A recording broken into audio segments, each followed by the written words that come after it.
오늘 이 시간 하나님의 말씀 함께 같이 받겠습니다. 열왕기상 19장 1절부터 9절까지 말씀이 되겠습니다. 구약 성경 549쪽, 성경책이신 분은 성경책을, 없으신 분은 화면을 보시고 함께 말씀 받겠습니다. 함께 말씀 받겠습니다.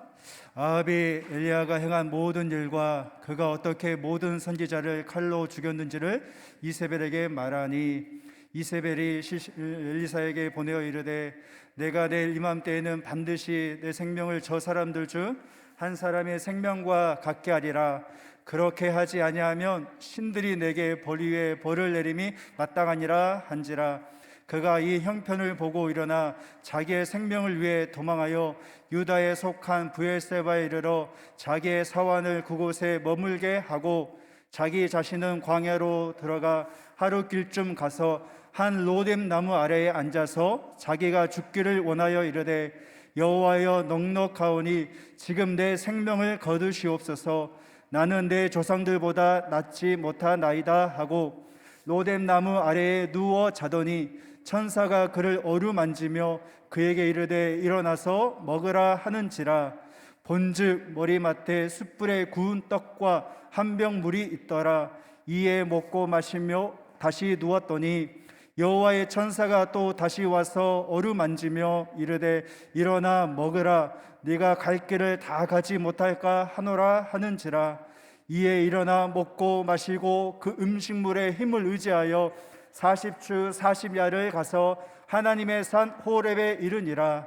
엘리야가 그곳 굴에 들어가 거기서 머물더니 여호와의 말씀이 그에게 임하여 이르시되 엘리야가 네가 어찌하여 여기 있느냐. 아멘. 할렐루야.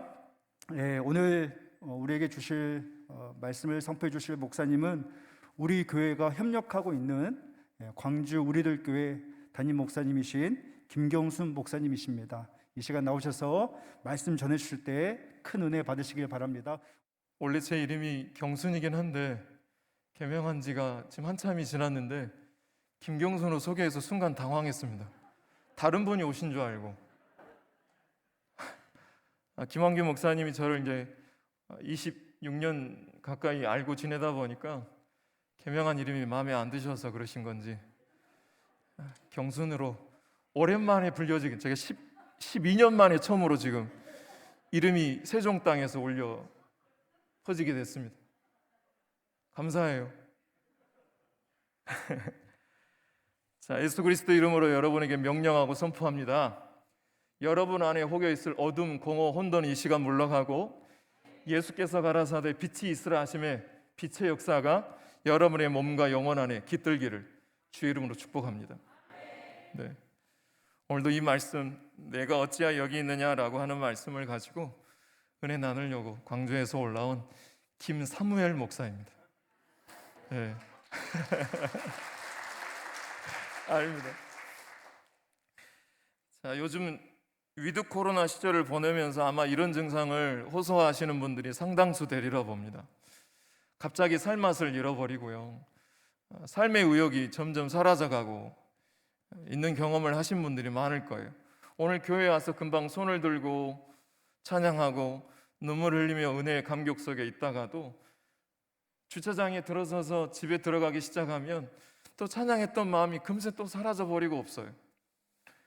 금방 또 웃고 즐기다가 갑자기 기뻐하다가 예수님 때문에 생각하면서 운 적이 별로 없는데 갑자기 드라마 보고 울고 있는 자신의 모습을 보면서 흠칫 놀랍니다. 금방 즐거웠다가 갑자기 우울해지고 화가 나기도 하죠. 슬퍼서 눈물을 흘리다가도 금세 웃음이 나오고 이러기를 왔다 갔다 하는 거예요. 여러분, 이런 증세를 경험해 본 적이 있으신가요? 늘 그러신 건 아니죠. 늘 그러시다면 그분은 빨리 병원에 가십시오. 그건 치료받을 문제인 것 같습니다. 이것은 평소에는 그렇지 않다가 이런 증세가 갑자기 찾아올 때가 있는데, 이러한 때를 우리가 보통 뭐에 빠졌다고 하냐면 슬럼프에 빠졌다라고 표현을 많이 합니다. 이걸 사전에 찾아보니까 슬럼프를 의기소침 상태, 부진 상태, 침체 상태라고 기록해 놓고 있더라고요. 아마 이런 의기소침이나 침체 혹은 부진 상태를 아마 한두 번쯤은 다 경험해 보셨을 것입니다. 오늘 읽은 이 성경 말씀의 주인공 엘리야 선지자도 지금 심각한 의기소침 상태, 침체 상태, 부진 상태를 아주 심각하게 겪고 계시고 있는 중입니다. 자, 그렇다면 엘리야가 이 침체와 부진 상태에 빠진 이유가 무엇일까요? 여러분 다 잘 아시는 이야기지만 이 엘리야 선지자가 갈멜산이라는 곳에서 바알과 아세라 신을 섬기는 850대 1로 싸운 위풍당당한 영적 싸움꾼이었습니다. 그런데 이 소식을 전해 들은 북이스라엘 최고 실권자 권력자였던 왕비 이세벨 왕이 이 소식을 듣자 사자를 보내서 엘리야에게 사자를 보내서 내가 너를 이제 죽여버리겠다, 내가 당장 너를 죽여버리겠다라고 선언하니까 어떻게 된 거예요? 엘리야의 목숨은 이미 죽은 목숨이나 다름이 없게 되어버렸습니다. 이때 엘리야가 이 이세벨의 선전포고를 듣고 다음으로 반응한 것이 저로서는 굉장히 당황스럽습니다. 아마 저보다 자신의 몸종이었던 사환은 그 옆에서 보고 더 당황스러웠을 것 같습니다. 좀 전까지만 해도 자기 눈으로 목격했던 850대 1로 당당히 싸운 주인의 모습은 온데간데 사라지고 자꾸 자기 보고 짐만 싸라는 겁니다. 그리고 늘 끼고 다니던 자신조차 브엘세바에다가 놓고 목숨을 부지하기 위해서 도망갑니다. 자기는 남겨놓고 하룻길쯤 더 들어가서 도망치고자 숨기에 도망쳐버립니다. 자, 이때 도망가는 이 엘리야의 심정을 여러분 혹시 이해하실 수 있을까요? 어떤 마음이었을까요? 아마 하나님께 대한 섭섭함이 많았겠죠. 분노가 일었을 것입니다. 내가 당신을 위해서 얼마나 몸 바치고 힘있게 섬겨냈는데 고작 내가 도망자 신세라니요. 하나님을 향한 이런 원망과 분노가 엘리야를 고통스럽게 했을 것입니다. 이런 증세는 오늘 이 시대를 사는 예수님 잘 믿는 성도들에게 이런 증상이 자주 나타납니다. 예수 대충 믿고 교회 문 밖만 왔다 갔다 하는 분들에게는 이런 증상이 절대 나타나지 않습니다. 자기 나름대로 열심히 새벽에 일어나서 새벽 기도 드리고 큐티 생활하고 줌으로 열심히 양육도 받고 여러 가지 교회에 나와서 봉사하는 몸부림을 치는 경험을 하는 사람들이 자주 하는 이 경험이 엘리야의 이 상한 마음입니다. 엘리야가 광야로 몸을 숨겼을 때 그는 로뎀나무 한 그루를 발견하게 됩니다. 그 나무가 저는 어떻게 생겼는지 잘 모르겠습니다. 그런데 그 로뎀나무가 잎이 무성했을까 싶습니다. 무성해서 그 그늘에 털썩 주저앉아 있는 엘리야의 모습을 한번 상상해 보세요. 그 상상하신 엘리야의 모습을 생각하고 이 고백을 같이 한번 보겠습니다. 본문 4절 한번 보겠습니다. 자기 자신의 광야로 들어가 하룻길쯤 가서 한 로뎀나무 아래에 앉아서 자기가 죽기를 원하여 지금 내 생명을 거두시옵소서, 나는 내 조상들보다 낫지 못하나이다 하고. 이 분위기를 여러분 상상하실 수 있겠어요? 엘리야가 하는 말은 별다른 게 아니에요. 자기를 죽여달라는 거예요. 죽고 싶다라는 거예요. 이렇게 처참하게 사느니 차라리 죽는 것이 더 낫다라는 거예요. 아마 이런 자살 충동을 한 번이라도 느껴보신 분들은 엘리야가 얼마나 심각하고 위험한 마음 상태인지 너무나 잘 알고 계실 거라고 봅니다. 그 막막함에 대해서 다행히 저는 아직까지 그런 것을 경험해 보지 않으셨다고요. 하지만 안심할 수 없습니다. 왜냐하면 인생은 내가 원하든 원하지 않든 간에 한 번 왔던 파도가 끝나지 않고 또 오는 것이기 때문에 그렇습니다. 이것이 인생입니다. 제 큰아들이 초등학교 1학년 때 인생이 뭐냐고 물어봤더니 팔짱을 끼고 이렇게 이야기하더라고요. 쓴맛. 그리고 뭘 안다는 듯이 뒤돌아가는 모습이 웃겼습니다. 이것이 인생 같습니다. 전혀 예기치 않고 찾아오는 파도들이 밀려오는 것, 이것이 인생입니다. 살아가면서 엘리야와 같이 죽기를 자처하며 자살 충동까지 느끼게 되는 끔찍한 슬럼프가 찾아온다면 여러분은 어떻게 하시겠습니까? 그래서 이 말씀이 저에게는 너무나 소중합니다. 왜냐하면 저는 이 말씀을 전할 때마다 하나님이 주시는 은혜가 있다라는 걸 경험으로 너무 진저리치게 알고 있기 때문에 그렇습니다. 저는 암 환자입니다. 암과 함께 지내고 있습니다. 수술대 위에서 수술 받은 지 얼마 되지 않았습니다. 암 판정을 받고 수술대 올랐을 때 저는 위기를 경험했습니다. 의기소침도, 부진 상태, 이 단어로 부족할 만큼 저에게 큰 위기가 찾아왔을 때 이것을 극복하고 싶었습니다. 그런데 그 극복할 수 있는 비결을 오늘 하나님이 주시는 오늘 말씀의 그 비밀이 숨겨져 있음을 수술대 오르고 암과 함께 지내면서 비로소 제가 그렇게 많은 여행을 다녀봤습니다. 그러나 제가 다녀본 여행 중에 가장 힘들고 먼 여행이 어떤 여행이었냐면 머리부터 가슴으로 내려오는 30cm 여행이 그렇게 힘들 수가 없었어요. 암과 함께 지내면서 비로소 이 비밀을 머리에서 가슴으로 품기 시작하게 되었습니다. 이 비밀을 여러분과 함께 공유할 때 머리가 아닌 가슴으로 새겨지시기를 주의 이름으로 축복합니다. 첫 번째입니다. 우리는 위기를 만나거나 슬럼프를 빠졌을 때 우리는 하나님의 직접 어루만지심을 사모하시기를 바라요. 다시 말씀드려요. 여러분이 슬럼프에 빠졌을 때, 위기를 만났을 때 하나님의 직접 만져주심을 만나기에 가장 좋은 기회이자 기회인 것을 기억하시기를 바라요.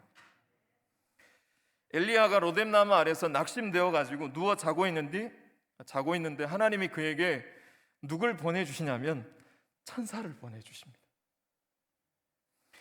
5절 6절 한번 읽어볼까요?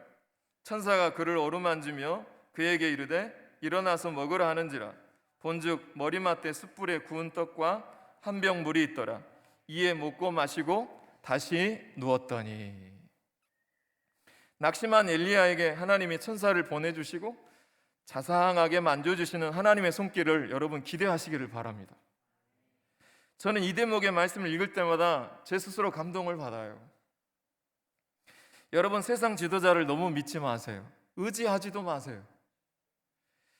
저희 교회는 개척교회입니다. 40명 남짓한 가족적인 분위기를 가지고 코로나 속에서 열심히 주를 바라보는 숨과 쉼이 있는 공동체라는 슬로건을 가지고 열심히 주를 바라보기를 주의 임자가 개개인마다 있기를 소망하며 살아가는 공동체입니다. 저는 3년째 지금 거기를 담임하고 있고요. 그런데 제가 매일 아침마다 하고 있는 루틴이 뭐냐면 새벽 기도 때마다 우리 교우들과 우리 가족들의 이름들을 제 요람을 매일마다 자녀들의 이름을 놓고 기도합니다. 제가 지금 적어놓은 전도 대상자가 100명이 넘습니다. 제가 부교육자 시절 때는 400명이 넘는 교구 식구를 다 애우고 다녔어요. 근데 나이가 이제 조금 들면서 죄송해요. 저보다 더 지긋하신 분이 많은데 기억력이 감퇴됐다라는 말을 너무 자신 있게 못해서. 근데 점점 기억력이 예전만 못하더라. 그래서 전도 대상자까지 가족을 합치면 100명, 200명이 됩니다. 근데 그 숫자 아이들의 이름을 잘 기억을 못하겠어요. 그런데 문제는 그거인 거예요. 여러분, 이름도 전도 대상자들과 교우들의 자녀들의 이름을 다 기억을 못하는데 그 아이들의 상처까지 어떻게 다 알고 어루만질 수 있겠습니까? 이것이 인간 지도자와 저를 포함한 인간 지도자의 한계라는 것입니다. 그러나 여러분 기억하세요. 우리 하나님은요, 까지 1000명 정도가 아니라 76억 명이 넘는 인구를 다스리고 주관하시는 그분이 나 한 사람 아파서 고통하고 나 한 사람 괴로워서 손을 모으면 즉각 달려오시는 분이 우리 하나님이십니다. 마태복음 6장 26절에 보면 그 이후로 제가 너무 좋아하는 말씀입니다. 공중 나는 새를 보라. 심지도 아니하고 거두지도 아니하고 창고에 모아 들이지도 아니하되 너희 천부께서 기르시나니 너희가 이것들보다 귀하지 아니하냐. 너희 중에 누가 염려함으로 그 키를 한 자나 더할 수 있더냐? 오늘 피웠다가 내일 아궁이에 던지는 들불도 하나님께서 이렇게 입히시거든 하물며 너희일까 보냐. 그러므로 믿음이 적은 자들아 염려하여 이르기를 너희가 무엇을 먹을까 무엇을 마실까 무엇을 입을까 염려하지 말라. 너희 하늘에 계신 너희 천부께서 이 모든 것이 너희에게 있어야 할 줄을 다 아시느니라. 우리 하나님은요 지금도 코로나 속에서도 멈추지 않고 여러분을 지켜보고 계시는 것을 기억하시길 바라요. 우리가 기도하면 하나님은 듣고 계세요. 내가 기도하지 않으면 내가 일하지만 내가 기도하면 하나님이 일하시는 것을 직접 경험하시기를 바라요. 내가 기도하면 하나님이 일하시고요, 내가 이 말씀을 사랑하면 하나님은 우리를 살려내실 줄로 믿어요. 이 직접 경험이 있는 거하고 없는 거하고 천년직 차이예요. 이 경험을 누리시기를 바라요. 저는 목사 아들입니다. 목사 아들이 갖는 핸디캡이 뭔지 아세요? 아빠 체면, 엄마의 직분 때문에 신앙에 내몰리는 아이들이 너무나 많습니다. 제가 주로 관심 갖는 사역이 어떤 사역이냐면 안 믿는 집에서 태어나서 신앙을 잘 갖는 아이에게 있지 아니하고 직분자들 자녀들이겠어요. 이 아이들이 갖는 늘 카오스가 뭔지 아십니까? 예배를 드리는 게 아니라 예배를 견딤이에요. 그러니까 믿는 집 부모님들은 평생을 기도하셔야 돼요. 나의 직분, 나의 신앙의 고백으로 자녀가 교회 다니지 않고 스스로가 예수 그리스도를 인격자로 나의 구주로 영접하기를 매일같이 울면서 기도하시는 부모들이 이 자리에 많아지시길 바라요. 이걸 유산으로 주셔야 돼요. 저는 다행히도 고등학교 2학년 때 성령을 체험했기 때문에 아버지가 믿으라 하지 않아도 그분이 너무 좋아서 찬양하는 게 기뻐서 이 길을 걸어갈 수 있는 거예요. 저는 십자가만 있다면 넥타이 풀고 이 목회직을 감당하지 않습니다. 십자가 뒤에 있는 부활을 바라보는 믿음이 있기 때문에 저와 여러분이 이 길을 걸어가는 믿음이 있는 줄로 믿어요. 우리 하나님 지금도 여러분을 지켜보고 계신 줄로 믿어요. 공기가 보이지 않지만 나와 함께함을 평생 의심해 본 적이 없는 것처럼 하나님의 신은 지금도 운행하고 계심을 믿으시기 바라요. 우리가 기도하면 하나님은 일하십니다. 엘리야를 향한 하나님의 만져주심을 여러분 경험하시길 바라요. 그런데 제가 이 이야기를 하면 또 이렇게 항의하신 분들이 분명히 계시더라고요. 이렇게, 목사님 그런 소리 마세요. 엘리야나 되니까 하나님이 직접 자상하게 얼음 만져주시고 먹을 것도 공개해 주셨지. 저는 천사는커녕 개미 한 마리도 보낸 적이 없다고. 이건 착각 중에 착각입니다. 여러분 잘 생각해 보세요. 여러분 지금부터 이전에 여러분의 인생 생활을 한번 곰곰이 되돌아보세요. 단 한 번도 여러분을 손을 모아서 하나님께 간절히 나 좀 도와달라고 할 때 어떤 모양으로든 천사를 보내셔서 도왔다라는 것을요. 내가 아파할 때, 고통스러워할 때, 외로워서 눈물 흘릴 때 하나님께 도와달라고 기도했을 때 하나님은 단 한 번도 천사를 안 보내주신 적이 없었습니다. 여러분이 제게 그 은혜의 간증자들이잖아요. 지난 추수감사주일 날 감사 박스를 제 집으로 배달했을 때 제 아내는 뒤집어지고 놀라 자빠졌습니다. 그때 받았던 감사 편지를 지금도 제 새벽 기도 목회 일지에 늘 놓고 다닙니다. 이거 볼 때마다 눈물 지으며 감사했어요. 너무 필요한 것들을 그때 공급하시는 하나님께. 어떤 아이는 저를 본 적도 없는데 그림을 그려서 보냈더라고요. 행복해서 울었어요. 하나님이 이렇게 만져주시는구나. 천사를 보내서. 여러분도 서로에게 마찬가지입니다. 여러분 옆에 있는 친구라는 천사, 목자라는 천사, 좋은 장로님이라는 천사, 그리고 그 무엇보다도 김한규 목사님이라는 천사를 보내주신 줄로 믿어요. 이분들이 안 믿으시네. 안 믿어요, 안 믿어. 목사님 목양실에 가면 다이어트 중이라 날개를 떼놓고 침대에 놓고 계신다니까요. 좀 믿으세요. 아멘 크게 하시라니까요. 그래요.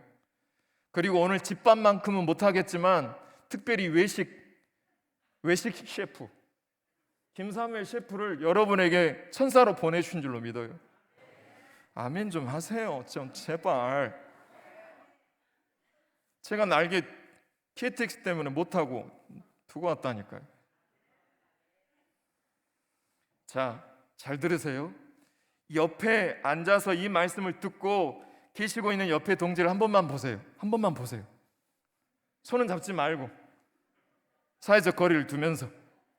자, 이분들이 어떤 분이냐면 여러분이 슬럼프에 빠졌을 때, 위기에 닥쳤을 때 그걸 대비해서 예비해 두신 천사라니까요. 믿으시면 아멘. 그래서 오늘 이렇게 한번 인사해 보시게요. 따라서 해보세요. 오, 천사셨군요. 자, 옆에 사람한테 한번 해보세요. 시작. 제가 이거를 전주 어느 교회에서 한번 시켰어요. 오, 천사셨군요 라고 시켰더니 저 많지 어떤 분이 이렇게 이야기하더라고요. 오, 천사셨군요. 물론 외견상 전혀 천사 같지 않는 분들이 여기도 더러 있다라는 것을 저도 눈이 있기 때문에 확인하고 있습니다. 그러나 하나님의 놀라운 계획은 다른 데 있습니다. 그런 분들은 어떤 분이냐면 따라서 해보세요. 위장천사. 이 하나님의 구원 계획이에요.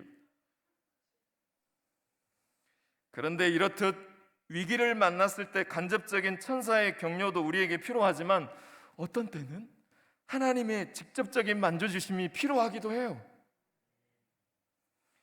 의외로 많은 분들이 하나님의 직접 만져주심을 경험하고 하나님 앞에 두 손 모으고 무릎 꿇고 기도하는데 처음에는 괴로워서 눈물을 흘렸지만 기도하는 가운데 하나님의 만져주심을 경험하신 분들이 정말 많더라고요. 그로 인해서 그 눈물이 감격의 눈물로 바뀌는 그런 경험을 해본 분들을 전 참 많이 만나 배웠습니다. 저는 암과 함께 지냈습니다. 암과 함께 지내며 죽음 앞에 서보니까 그제서야, 요즘 말 못하는 목사가 어디 있습니까? 다 말 잘해요. 말 못해서 목사 못하시는 분들 없습니다. 그러나 이 죄 많고 암덩어리보다 더 죄 많은 이 종이 암을 얻고 나서야 그제서야 부끄럽게도 하나님의 직접 만져주심을 다시 경험하게 됐습니다. 그때 성전에서, 제주도에서 홀로 아무것도 넘기지 못할 때 성전에 혼자 누워서 주님과 같이 내 마음 만지는 분은 없네, 이 노래를 미움 하나 먹고 또 기도하고 뒹굴다가 이러기를 한 달 내내 이 찬양을 부르다가 어느 날 이 찬양의 마지막 가사를 부를 때 그때 놀랍게도 하나님께서 저를 만지시는 것을 경험할 수 있었습니다. 그때 놀랍게 만져주셨고 지금 이렇게 여러분에게 서 있게 해주셨습니다. 여러분 사모하십시오. 이런 하나님의 만져주심을 경험하시기를 바라요. 이런 은혜를 한 번만 경험하게 되면 이렇게 고백할 수 있게 됩니다. 시편 42편 5절 6절 내 영혼아 어찌하여 내 속에서 불안해하는고, 어찌하여 내 속에서 낙심하며 불안해하는고, 네 소망을 하나님께 두어라. 그가 나타나 도우심으로 말미암아 내가 여전히 여호와를 찬양하리로다. 왜 절망할 수밖에 없는 그 환경이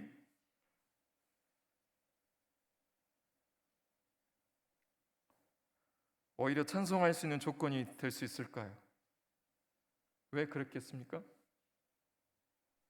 내가 낭망하지 않았다면 하나님의 만져주심을 경험할 수 없었겠고, 내가 슬럼프에 빠지지 않았다면 이렇게 만져주시는 하나님의 놀라운 은혜를 놓쳐버렸을 테니까요.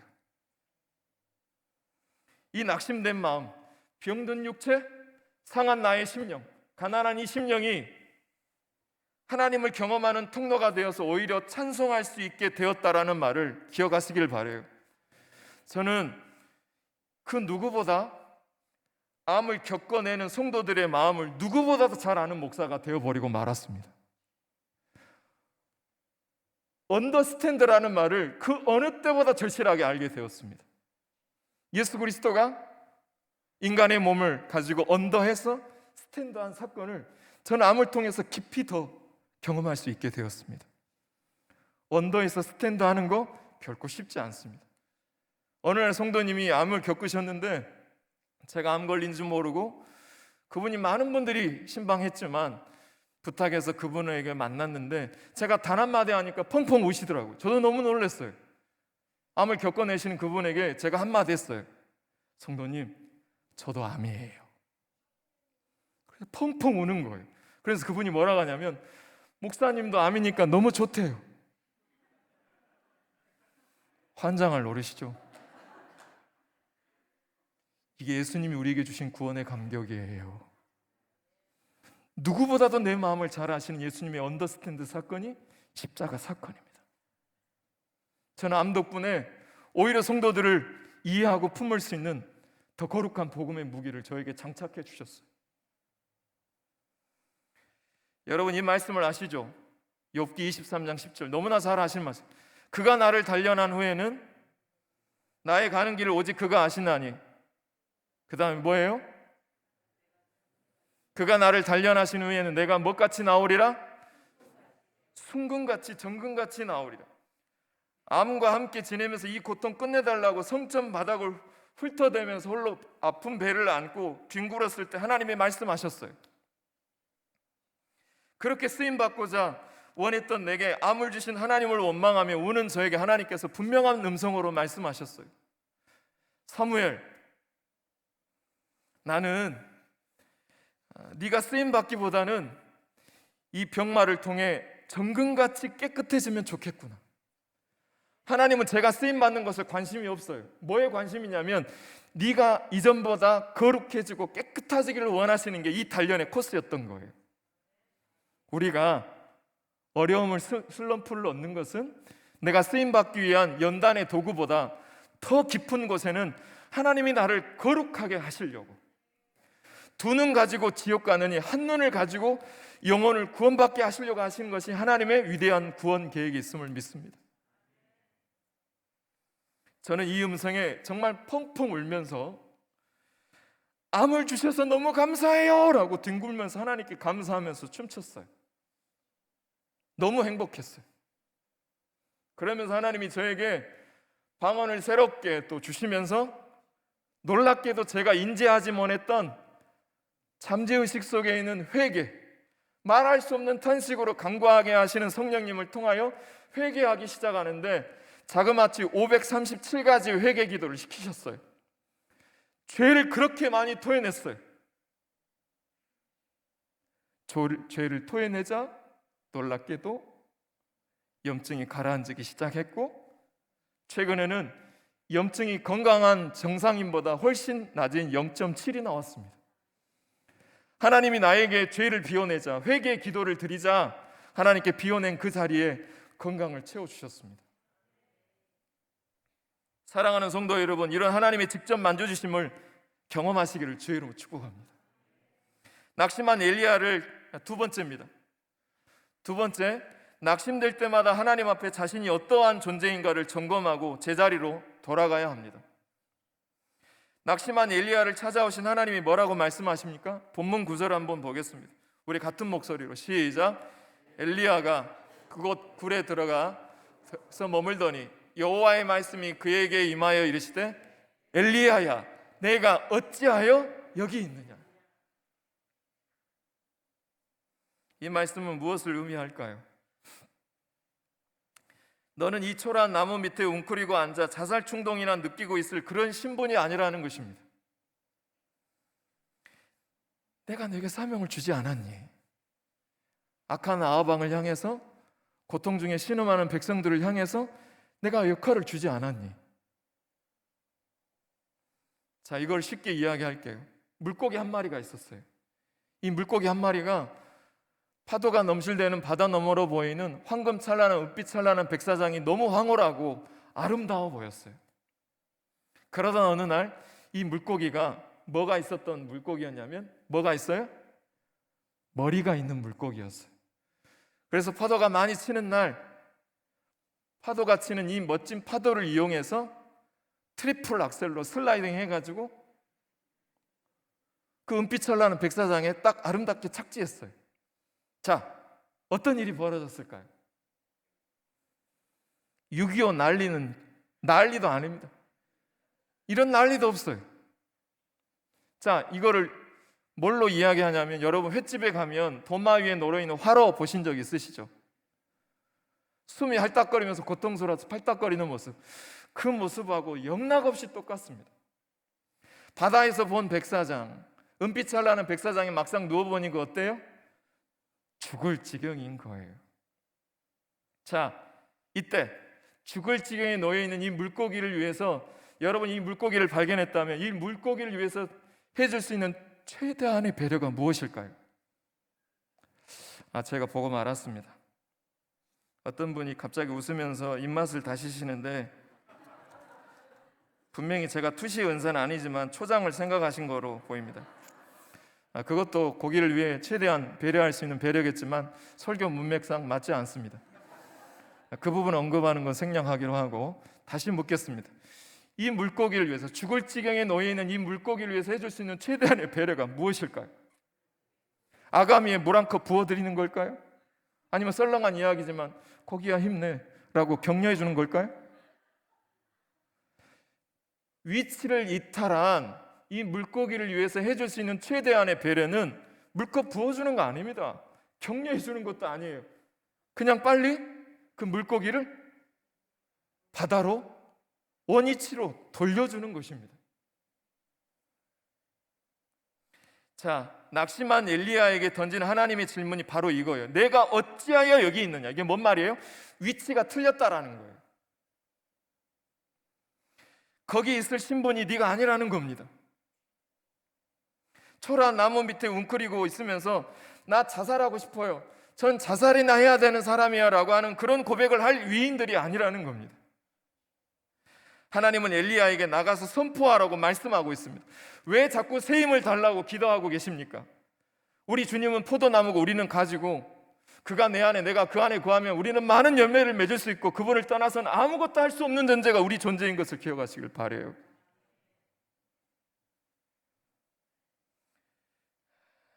사랑하는 성도 여러분, 여러분 안에 성령님의 능력이 자리 잡고 있음을 기억하시길 바라요.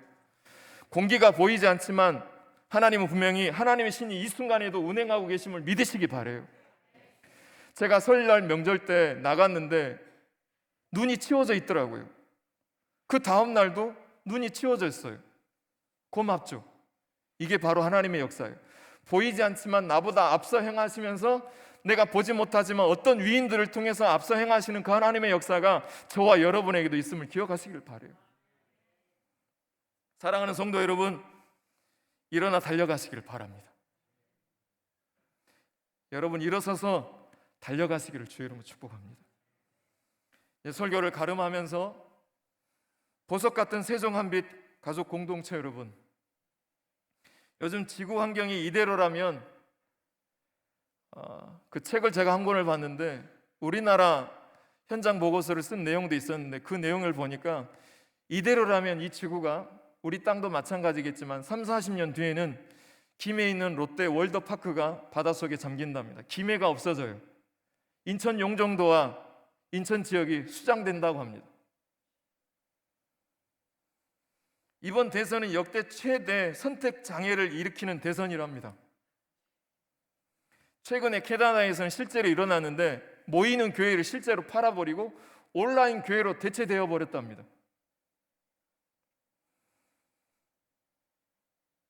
복불복 코로나 백신을 맞아야 한답니다. 제 아내는 백신을 맞고 싶어도 못 받고 있어요. 쇼크가 왔는데 병원에서 안 맞춰줘요. 나라에선 맞으라고 하는데 맞고 싶어도 못 맞아요. 일을 해야 되는데. 그냥 카오스예요. 지금은 위드 코로나 시대입니다. 오미크론 변이가 확산되면서 방역 백신 QR 마크 없이는 살 수 없는 환경이 점점 조성되고 있습니다.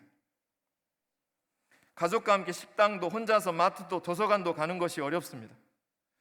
생존에 필요한 기본생활 필수 마크가 QR 마크가 되어버렸습니다. 저는 요즘에 우리 교인들과 더불어서 요한계시록 강의를 하고 있는데, 전 이 QR 마크를 보고 기후인지는 모르겠지만 저는 선뜻 이런 생각이 들어요. QR 마크가 생존 필수 마크가 되어지는 것을 보고 마치 계시록 예고편을 보게 되는 것 같습니다. 666 마크 같다는 생각이 제 마음을 떠나지를 못해요. 666 마크는 생존에 필수한 마크입니다. 그거 받지 않으면 사는 것도 통용하는 게 어려워지고 있습니다. 그게 다라고 볼 수 없지만 저는 계시록 예고편적인 시대를 살아가고 있는 게 지금 이 시대라고 봐요. QR 마크를 볼 때마다 마지막을 생각하라 하신 하나님의 뜻이 저는 생각이 나요. 요한계시 1장 3절에 이런 말씀이 있죠. 이 예언의 말씀을 듣는 자와 있는 자와 그 가운데 예언된 것을 기록된 것을 지키는 자는 복이 있나니 때가 가까움이라. QR 마크를 볼 때마다 저는 마지막 때 나와 내 성도들을 기름 준비시키고 있는지 묻게 되는 마크입니다. QR 마크를 할 때마다 난 준비하고 있는지 그 생각을 염두에 두면서 666을 생각하면서 마크를 찍어내는 묵상이 저에게 늘 있습니다.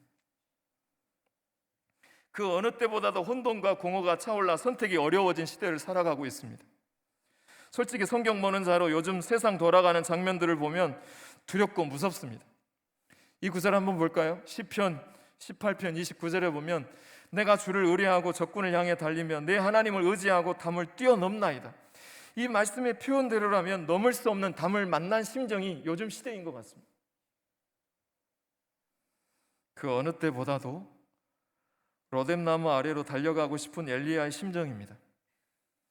저희 교회 성도들도 이런 고백을 많이 해요. 목사님 영적으로 메말라가요. 은혜가 고파 방황하는 수많은 성도들이 너무 넘쳐나요. 그런 시대가 되어가고 있어요.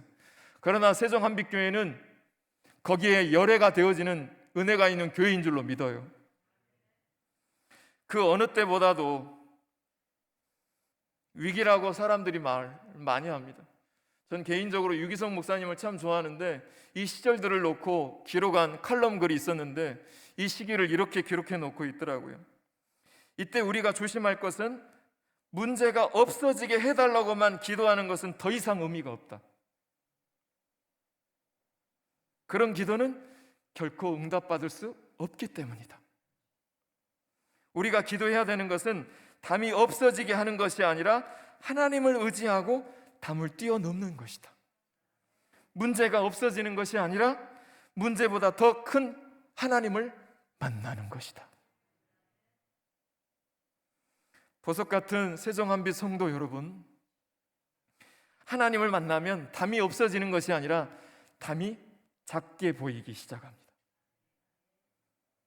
이것이 하나님을 의지하고 슬럼프를 담을 뛰어넘는 것입니다. 이것이 슬럼프, 위기를 만나고 병마를 만나고 아픔을 만난 우리를 향한 하나님의 계획이고 하나님을 믿는 우리의 힘이고 능력인 줄로 믿습니다. 고향을 떠난 아브라함, 베델 들판에서 홀로 외로워 울었던 야곱, 애굽에서 종으로 팔려간 요셉, 골리앗 앞에 선 다윗, 바벨론의 포로 잡혀간 다니엘, 이방인들에게 둘러싸여서 외롭게 복음을 전했던 사도 바울, 이 모든 하나님의 사람들의 특징이 뭐예요? 하나님을 의지하고 슬럼프와 담과 위기를 뛰어넘은 사람들인 줄로 믿습니다. 지금 넘을 수 없을 것 같은 담벼락 앞에 선 것 같은 사람들이 이 중에도 계실 거라고 봐요. 그러나 적어도 여러분 그 마음속에는 이게 있을 거예요. 그런 분들에게도 함께 하시는 예수 그리스도에 대한 믿음이 있는 줄로 믿습니다. 그런데 중요한 것은 뭐냐면 어느 쪽이 더 크게 느껴지냐라는 것입니다. 담장이십니까? 아니면 하나님이십니까? 보석 같은 성도 여러분, 여러분 어느 쪽이 더 크게 느껴지시나요? 우리는 문제보다 더 큰 하나님을 만나기를 축복합니다. 넘을 수 없을 것 같은 이 코로나 담벼락 앞에 멈추지 말고 더 많이 예수님을 찬양하고 기도하고 목사님을 통해서 양육을 통해서 기도를 통해서 예수가 더 높여지기를, 더 경배되어지기를 소망합니다. 혹 여러분 중에 당신의 영혼의 수많은 인생의 담벼락들이 넌 그냥 넘어지라고 하고 있습니까? 그래서 넘어지시겠어요? 그럼 우리 하나님이 너무 섭섭해 하십니다. 홍해가 네 힘으로 갈라졌니? 아니면 만나와 메추라기를 네 힘으로 능력해서 얻었니? 구름 기둥과 불 기둥으로 내가 인도했지. 네가 도착한 이 땅이 네 힘으로 도착했니? 내가 죽었니? 내가 능력을 잃었니? 내 하나님이 너와 함께 하는데 그까지 가나안인 몇 명 보고 금세 초라해지고 있느니? 옛날에는 이 정도의 어려움이 없어서 내가 이 정도로 컸는 줄 아느냐? 하나님은 지금 이렇게 묻고 계시는 거예요. 이제 여러분 조용히 한 번만 기도 한번 눈 한번 감아보세요. 오늘도 우리는 너무 쉽게 좌절하고 넘어지고 쉽게 포기하고 좌절하고 슬럼프가 오는 걸 마땅히 지나가고 있는 것으로 내버려 두고 계시지는 않습니까? 그렇다면 우리 하나님은 너무 섭섭해 하실 거예요. 코로나 속에서도 여전히 우리 하나님은 일하고 계십니다. 지금 여러분 불안하세요. 언제는 불안하지 않은 적이 있었습니까? 여러분 위기를 만나고 계세요? 언제는 우리가 위기를 만나지 않은 적이 있었나요? 제가 이 시간 시 한 편을 들려드릴 거예요. 제가 좋아하는 시인인데 피트 알라드라고 하는 시인인데 제가 존경하는 목사님이 설교 중에 성도들과 이 시를 나누고 함께 부르짖으며 기도했던 시였습니다. 제가 병상에 있으면서도 이 시를 제 마음에 두고 늘 읽었어요. 여러분께 한번 나눠드리겠습니다. 만약 홍해가 당신 앞을 가로막고 있고 왼쪽에는 광야, 오른쪽에는 산, 뒤에서는 애국군이 말을 타고 쫓아온다면 하나님을 찬양하기 시작하라. 왜냐하면 그 상황은 하나님의 기적이 일어나기에 안성맞춤이기 때문입니다. 제가 던지는 질문에 여러분 한번 답해 보세요. 여러분 지쳐 계십니까? 힘이 드십니까? 코로나 사태 속에서도 시작될 직장 생활, 학교 생활, 막막한 집안 살림을 생각하면, 또 여러 가지 어려운 형편을 생각하면 마음이 무너지는 아픔이 있으십니까? 저도 솔직히 두려워하지 않는 것이 아닙니다. 두렵습니다. 과거에 경험한 실패의 상처 때문에 떨고 계십니까? 여러분이 오늘 여러분의 귓가에 이 하나님의 음성이 들려지시길 바라요. 내가 어찌하여 여기 있느냐? 보석 같은 우리 성도 여러분, 기도를 멈추지 마세요. 마음을 빼앗기지 마세요. 우리 하나님은 여전히 쉬지 않고 이 시간도 여러분을 지켜보고 계심을 기억하시기를 바라요. 왜냐하면 우리 하나님은 역전의 명수이시기 때문에 그렇습니다. 하나님 감사합니다. 우리에게 주어진 모든 것이 감사의 조건임을 고백합니다. 담이 없어지기를 바라기보다는 하나님을 의지하고 담을 뛰어넘는 하나님의 사람들이 우리들이 되게 하여 주옵소서. 우리 하나님은 공기처럼 보이지 않지만 여전히 우리 함께함을 의심해 본 적이 없는 하나님이심을 이 시간도 고백합니다. 우리에게 어려운 형편을 주신 하나님, 위기를 만나게 하신 그 하나님께 원망과 불평의 소리를 내어듣기보다는 하늘을 향하여 찬양했던 모세의 기도가 우리의 기도가 되게 하여 주옵소서. 오늘도 어찌하여 거기 있느냐 물으실 때에 다시 한번 주님께 달려가며 제자리로 달려가는 우리의 마음이 다시 한번 주의 영으로 충만할 수 있는 은혜로 인도하여 주옵소서. 감사드렸고, 날 사랑하시되 세상 사람들처럼 말과 혀로만 사랑하지 아니하시고 친히 십자가로 사랑하셨다가 그대로 끝내지 않고 우리에게 부활 소망이 되어주신 귀하신 이름 예수 그리스도 이름으로 축복하며 기도하옵나이다. 아멘.